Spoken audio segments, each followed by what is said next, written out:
तर चेंबूर आणि भक्ती पार्कच्या मध्ये अडकलेल्या मोनोरेलमधून आज मोठं रेस्क्यू ऑपरेशन पार पडलेलं आहे। 585 प्रवाशांना त्यातून बाहेर काढण्यात आलंय। त्याच संदर्भातल्या टॉप 9 बातम्या पाहूया।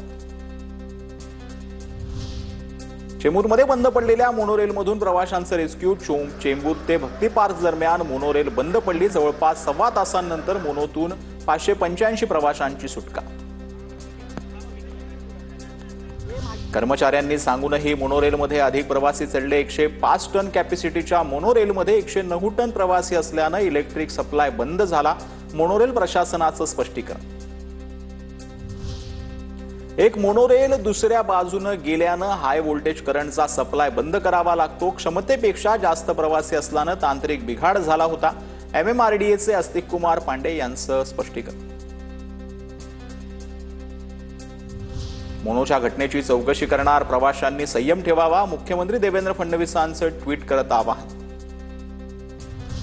उपमुख्यमंत्री एकनाथ शिंदेंचा मोनोरेल मध्ये अडकलेल्या प्रवाशांसोबत संपर्क। व्हिडिओ कॉल करत शिंदेंनी संपर्क साधला।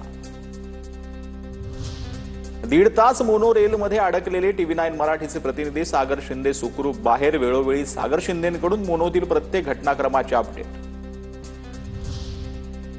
चेंबूर ते भक्ती पार्क दरम्यान जवळपास 1 तास मोनोरेल थांबली होती। AC बंद, वीज ठप्प झाल्यानं प्रवाशांचे प्रचंड हाल। मोनोत 585 प्रवासी अडकले होते।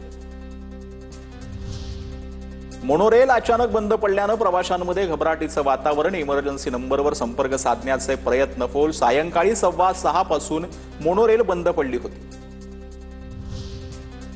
मोनोमधून रेस्क्यू केलेल्या महिला प्रवाशावर प्रथमोपचार। अनेक प्रवाशांची प्रकृती बिघडली। घटनास्थळी पालिकेचं वैद्यकीय पथक दाखल।